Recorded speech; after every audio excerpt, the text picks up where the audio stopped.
Welcome. I'm Richard Rogers. This is the Wednesday night service, and I'm so glad you're here, even if it's virtually. You know, our online presence is important to us, that we be reaching people, especially in their time of need. So I want to thank you for being a part of this ministry, and if you want to support this ministry, please donate today, because we want to make sure that this ministry is able to do all the work that we are called to do in the world.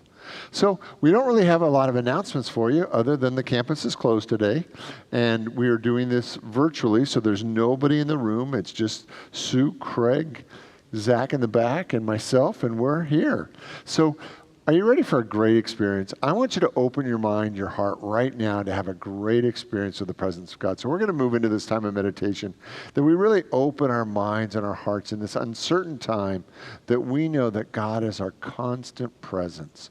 So I invite you to close your eyes, take a deep breath, as we move into this time of meditation, that you feel the presence and power of God that is within you and all around you.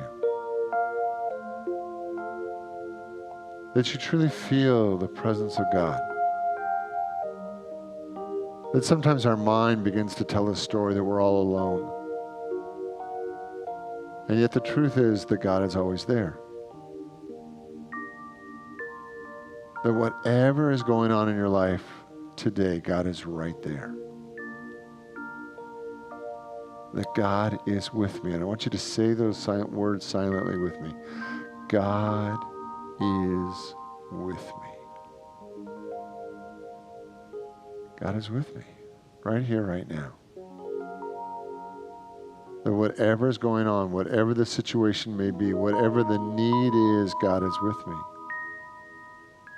That the power and presence of God that is within me and all around me is guiding me and directing me in every situation of life. So take another deep breath.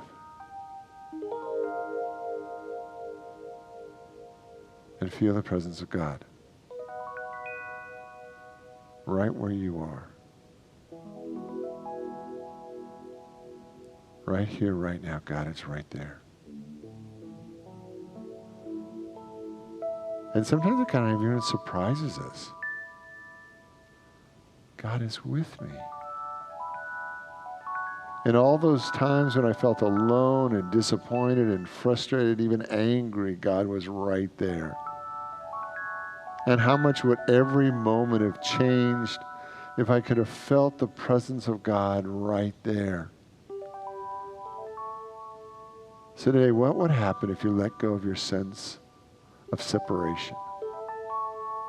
If you let go of that idea that you're alone, and you open your mind, your heart, your soul to all that God is right here, right now, that there's only one presence and one power at work in the universe and in my life, God the good. And God is right here. That is right now.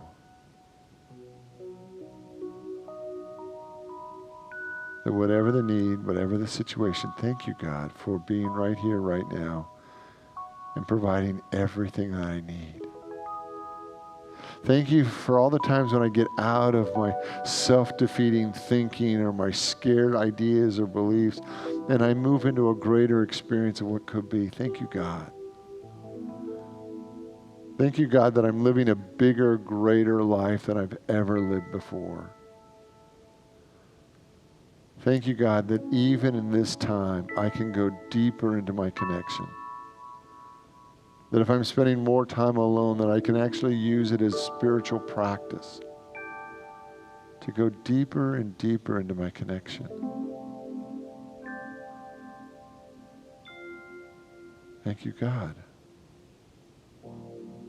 for the abundance that fills my life, for the good and the greater good, for a life that is even better than I had ever imagined. Thank you, God, for being right here, right where I am, right where I need you the most. That you are my God. You are my source and my inspiration. So today, I walk in your presence, I live in your presence, I move in your presence. And over again, my first and my last thought is thank you. Thank you, God. Thank you, God. Thank you, God. Thank you, God, for all that is being called to be, and all that I'm using this time to really deepen my spiritual life. Thank you, God. And so it is. Amen.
Craig, fabulous. That was fabulous. Thank you.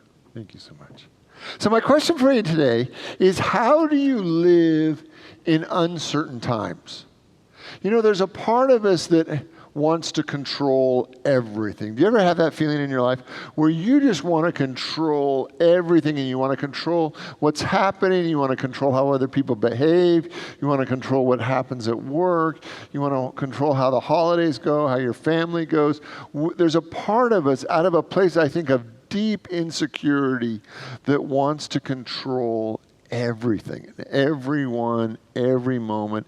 And our ego would just love that experience of just absolutely being in control of everything. We would love it. Our ego would be so happy if we got to be the absolute king or queen of our life and control everything down to the detail. No, you can't do that. You've got to do this. You can't make that choice. You've got to make this choice. No, it can't rain today. It's got to be sunny. And there's a part of us that absolutely wants to control life at that level. But I don't think that's our spirit. I don't think our spirit comes into this world thinking that we need to be in control of everything. See, I think our spirit knows God. I think our spirit trusts God. I think that our spirit actually wants to have this experience of living life with a high degree of uncertainty, because that's where we came. So our ego wants to be in control, and our spirit just absolutely trusts that God is at work and wants to participate in the way life is. So today the question that I want to place before you is, how are you dealing with uncertainty? How are you doing it? How are you dealing with walking in this life from a place of vulnerability? Because there's really two ways we can deal with this. If you look on the spectrum of life, this is hair on fire, right? Hair on fire. This is hair on fire, right? And for some of us, we know how to deal with uncertainty with our hair on fire because we're freaked out, we're scared, we're running around, we're calling people, we're in our drama, we're in one situation after another, and our hair is on fire, we're screaming, and we don't know why. This is the Chicken Little approach, right? And we don't know why everybody else isn't as freaked out as we are, because with everything that's going on in the world today, you should be freaked out, right? So that's one extreme. The other extreme is that we're just in deep peace, right? That we know from a place of deep peace that everything's going to work out. We don't always know how it's going to work out. We sometimes don't even need to know how it's going to work out. But the other extreme of just hair on fire is living life from deep peace. Now, when we're in the hair on fire place, in that state of mind where our hair's on fire, we really are Chicken Little. We want the whole world to know that the sky is falling. And we don't, and when we look at people who are in deep peace, we just think they're too stupid to get it. That they're just not smart enough to know that the sky is falling. And so we try to gin up our drama, our fear or anxiety so that they can really appreciate how scary this moment is, right? And then the deep peace person, that persona within us, this deep peace place is just a place of being curious, right? That you're just kind of curious how the next thing's going to work and how the next moment's going to unfold, and you're open, you're receptive, you're in a place of deep peace. And what happens is physiologically, the deep peace person, his blood pressure is pretty much at normal, right? Where the hair on fire person, their adrenaline's kicked in, their blood pressure's up, their pulse is racing, their mind is moving at 1,000,000 miles an hour. But of these two places, which do you think actually can discern divine guidance best, right? Which one do you think can really stay connected to that still small inner voice? Because in my experience, when my hair's on fire, I am not responding from a deeper level of truth. When my hair is on fire, I just want to run. I want to get as many things done as I can. I want to get out of the building. I just want to try to save myself, and I don't really care who I have to toss out of my way because my hair is on fire, and my number one job when my hair is on fire is to survive. I mean, that's what I'm living from. I'm living from this deep sense that everything's not okay and I just have to survive. But when I'm in this place of deep peace, there's calm. My blood pressure is normal. My pulse is normal. I'm staying connected to my own place of power. I'm staying connected to the voice of God within me. I'm making good choices because I'm not operating out of a place of being freaked out. There's a deeper level of truth because I know from this place that I'm having a relationship with God. So today what I want to do is I want to talk about 5 aspects that I think kind of move us to a deeper level of peace. 5 aspects that allow us to live a greater experience of life. And the first one is it's breathe. I want us to breathe. Sometimes when our hair is on fire, our breath is so high in our body, it's so shallow, it's so panting, that we just need to take a breath and move the focus back into our body, move the energy down, lower than just our screaming head, and just take a deep breath. So what I want you to do right now is I want you just to take 3 deep breaths with me. Just 3 long, deep breaths. Let's take a breath together. In, out. In, out. In, out.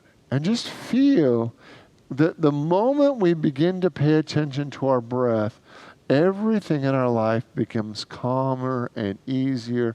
And so one of the things I want you to see that during this time of uncertainty, I want you to pay attention to how you're breathing. Are you doing really heavy, shallow head breathing? Or have you moved the focus of your attention down to your belly? And I want you to take some deep breaths. My grandmother had a lot of what I would call superstitions. She had a lot of things about what you had to do about throwing salt over your shoulder or whatever, that you had things that you had to practice, or it was going to be bad luck, or things were going to happen. And she had a lot of these stories. And I remember one of my favorite ones was she believed that if you forgot something, you had to go back in the house, that you had to go back in the house and sit down and count to 10 before you could go back out and do whatever it was you're doing.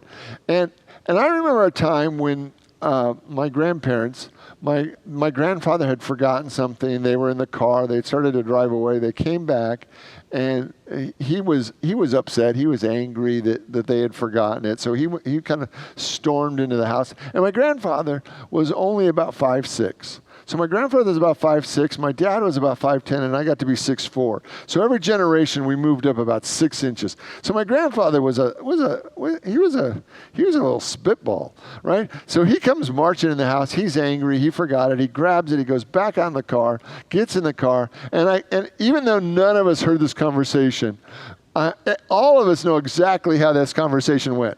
My grandmother said to him, "Did you sit down and count to 10?" And he growled, rah, rah, rah, rah, rah, rah, rah. And she said, "We're not leaving until you go back in the house, sit down, and count to 10. So 2 minutes later, he's back in the house, and he's growling the whole time, rah, rah, rah, rah, rah. Sits down, and you can kind of hear him cursing underneath his breath as he's counting to 10. But 100% because my grandmother really was in charge of the whole family, even though you didn't really understand that from the outside, she really was in charge of the whole family. So he's there growling, counting to 10. But what happens is, the whole idea of this is you count to 10, you take a breath, and you just relax. You kind of regroup. That over and over again, what I want you to see is that even if you don't get all the way to 10, that whatever's going on in your life right now, I just want you to take 4 deep breaths, 3 deep breaths. If you can take 10 deep breaths, it'll absolutely reset your system. That for so many of us, when we're scared, when we begin to believe that that the sky is falling and the world is crashing in around us, I just want you to take 10 breaths. I just want you to sit down. See if you can feel your feet and your body and your legs, and just take 10 breaths. Just count to 10. Just breathe. And see if everything in your body doesn't get easier. Take a breath. Because what happens over and over again when we take a breath is we just begin to accept life as it is. That for so many of us, we have this thought that life should be different. It shouldn't be this way. I shouldn't be confined in my own home, or I should be able to go out and do this or that. And it's like, just take a breath and just accept what is. Just allow this moment to be what it is. So take a breath. First one, take a breath. 2, I want you to identify what you're feeling. And what's happening when your hair is on fire is that you really can't identify anything. You're really living from an unconscious place. But as we begin to move more and more to a place of deep peace, we can actually begin to slow down and identify what we're feeling. And what I'd like you to look at is to identify even the feeling underneath the feeling. So maybe you say, well, I'm feeling angry, or I'm feeling upset, or I'm feeling disappointed, or I'm just mad as heck, right? And hear that. I want you to be able to identify that initial feeling that you're having, that initial experience that you're having. But then I want you to ask yourself, is there a feeling underneath that is even deeper or more true? Because for many of us, there is a feeling that's deeper than that. And maybe it's a feeling of vulnerable. One of the things that I've been really practicing in my own life right now is just acknowledging the times in my life where I'm feeling vulnerable. I'm feeling vulnerable. I'm feeling vulnerable. And then over and over again, as we move into that state of vulnerability, or just acknowledge it, or I'm feeling out of control, or I'm feeling uncertain, I'm feeling frightened economically about our financial future, whatever it is, what I want you to see is that for most of us, we have layers and layers of feelings. And I want you to see if as you move to a greater level of peace, if you can identify the feeling underneath the feeling. Because as we get to our core feelings, as we get to the deeper level of feelings, what we realize is that we can actually get to a higher level of peace. So identify your feelings and identify the feeling underneath the feeling. Now let's go to 3. 3 is I want you to write it down or share it with a friend. Now why is this important? Because if we get into a closed loop with our fears, if we're getting a closed loop with our anxiety, and our anxiety actually creates more anxiety, our fears actually create more fears. And what happens over and over again is when we get into our scared place, when we get into our hair on fire place, we actually begin to feed off our own negative feelings, our own negative emotions. And what begins to break that chain of feelings is if we write it down. So if you have to write down all the things you're feeling, it actually stops you in that moment from just this continual loop of negative moments. And the best thing that you can actually do is just share it out loud. That any feeling that you're willing to share out loud, it actually removes the feeling and you get it outside of you so that you can actually look at it. And it's like, oh, I'm afraid about economics, or I'm afraid that I'm not going to be able to pay my mortgage, or I'm afraid that we're not going to be okay, or I'm afraid I'm not going to get the toilet paper I need right now, because gosh knows, I don't only have like 40,000 rolls of toilet paper in my garage right now, and I may run out by the year 3030, right? And so when we can actually get our fears outside of ourselves, and we can look at them, then we can begin to relate to our concerns in a very different way. But when we hold them inside of ourselves, then they just become a loop. And they just run and they run and they run. And it's amazing when we share our fear with another human being and they can just look us in the eye and say, Richard, I love you right there. I just love you right there. I hear you're afraid of that, or I fear you're concerned about that. And I just love you right there. And that's really something that we can actually train how we want to be supported.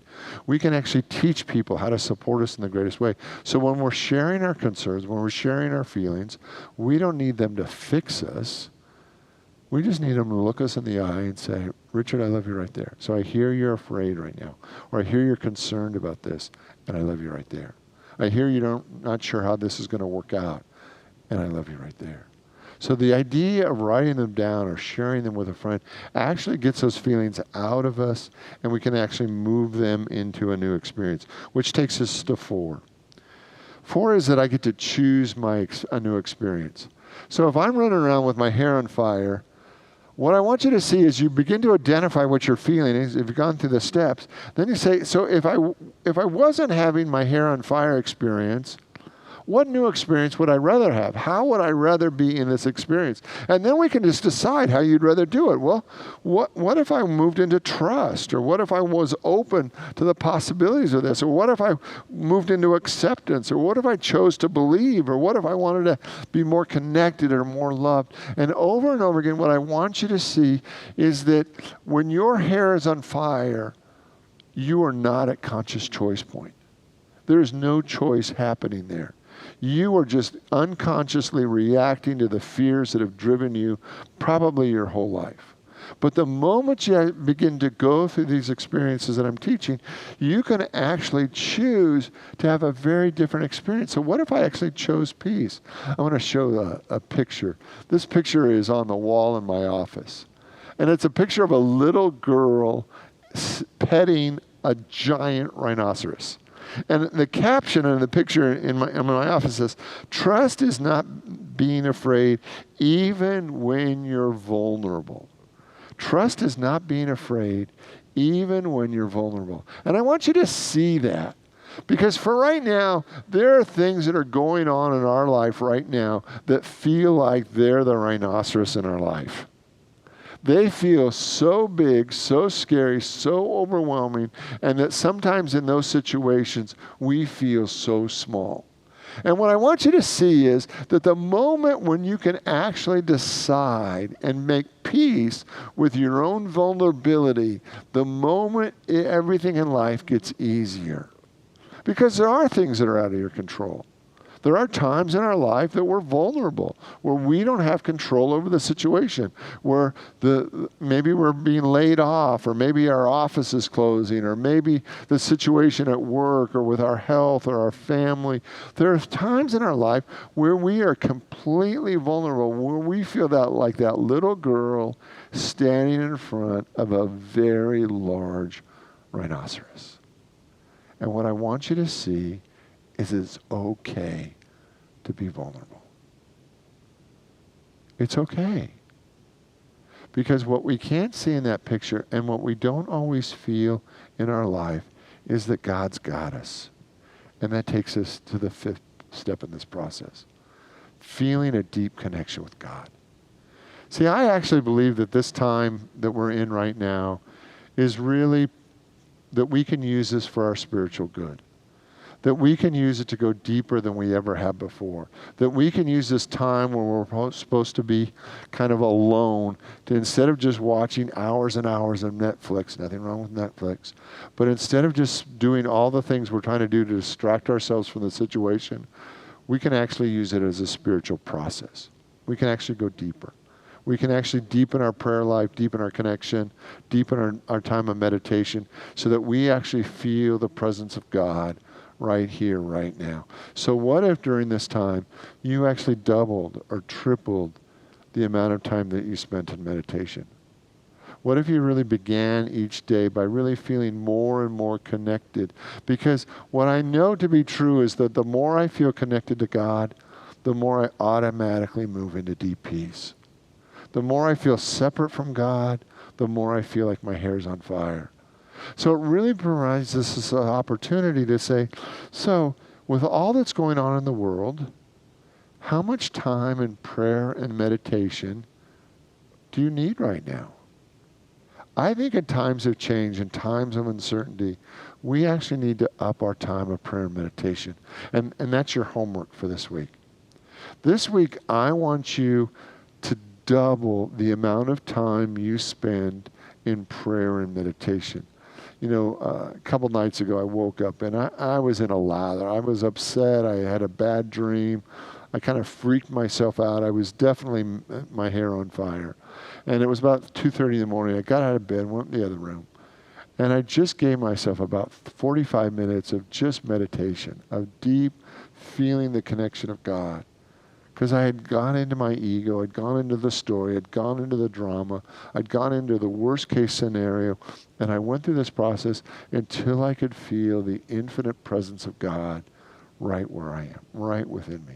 That the presence and power of God is right here. And the moment I could do that, I was back to peace. So what I want you to see, that whatever's going on in the world right now, this is our opportunity to really just get grounded and still in the presence of God. To feel God right where you are. And to learn that there is, as Jesus said, in the world there's tribulation. But be of good cheer, for I've overcome the world. Be of good cheer, for there's a power of God in each one of us that is greater than anything in the world. And that's my practice. That's what I like for it to be all of our practice, is that we feel the presence of God. We know God. We know God intimately well, and that we're spending time in prayer and meditation every day, really deepening and broadening our connection with God. So let's take a prayer and let's move into this as we close today. So I want you to open your mind, your heart, your soul to the activity of God that is right here. That right where you are, God is. Right where you are is the full presence of God. That within your being, within your soul, within your spirit, is the infinite Spirit of God.